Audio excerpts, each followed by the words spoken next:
Hello class 5, welcome to history lecture. Today we are continuing with our topic French Revolution, and today we'll see first the social causes of the French Revolution. So before you go to the social causes, first thing that we will see is that the French Revolution started in 1789 under the King Louis XVI.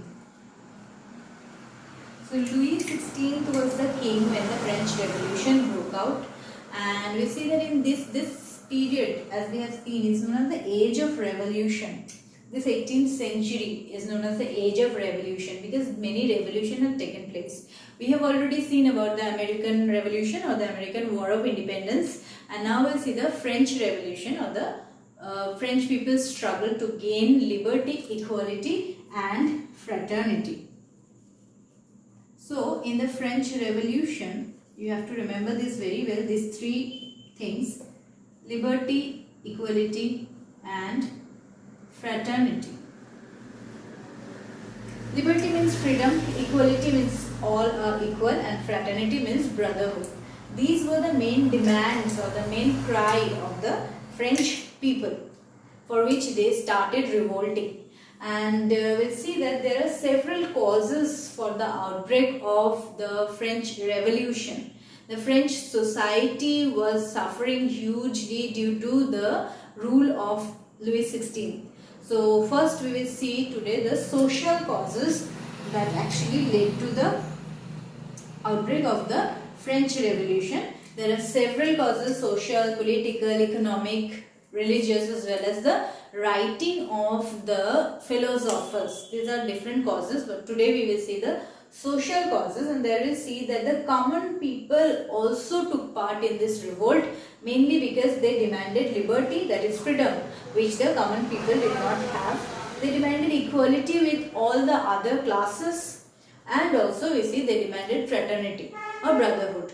So here in this case, what we have to see is that the French society was divided into classes.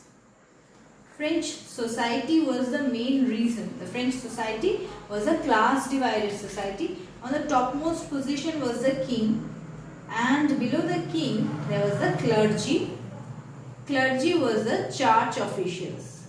Church official means the priest or those who works in the church. They belong to the first class of the society. King is at the top, king is the ruler, so he is not considered as any class.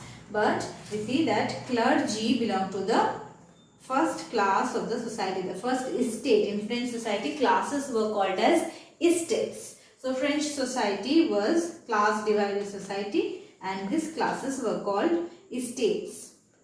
So clergy belonged to the first estate. In the second estate, we see there was the nobility.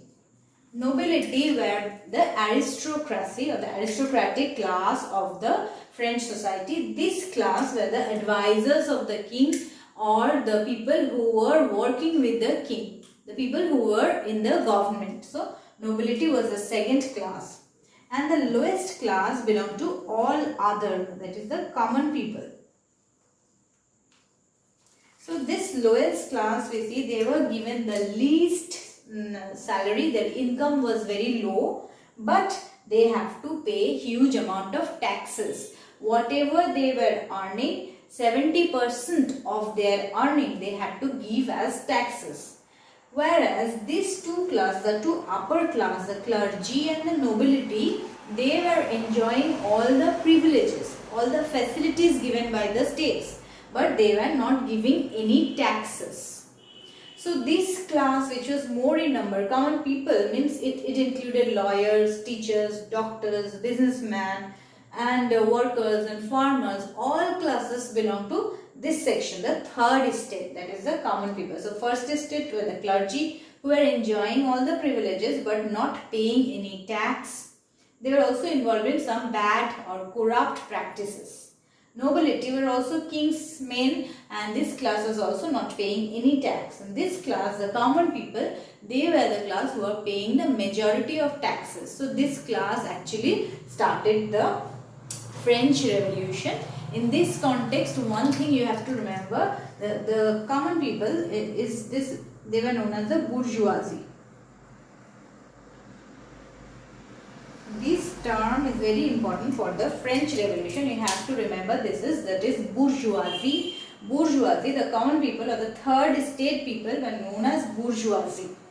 Now this class actually started the French Revolution.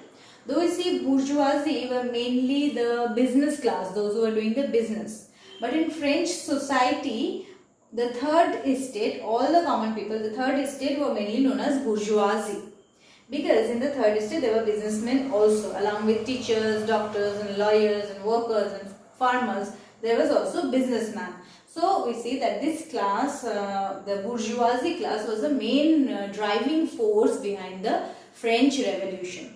So this structure of the society, this hierarchical structure of the French society, or this class division in the French society, is one main reason for the outbreak of the French Revolution, because the lower class, that is the common people, were tortured and discriminated by the two upper class, that is clergy and nobility. That is why the lower class, lower estate or the third estate people decided that they will revolt against this system and they will try to gain equality and freedom from this system. So liberty and equality and fraternity were the main demand of the people of this class, the third estate people, that is the common people. Thank you.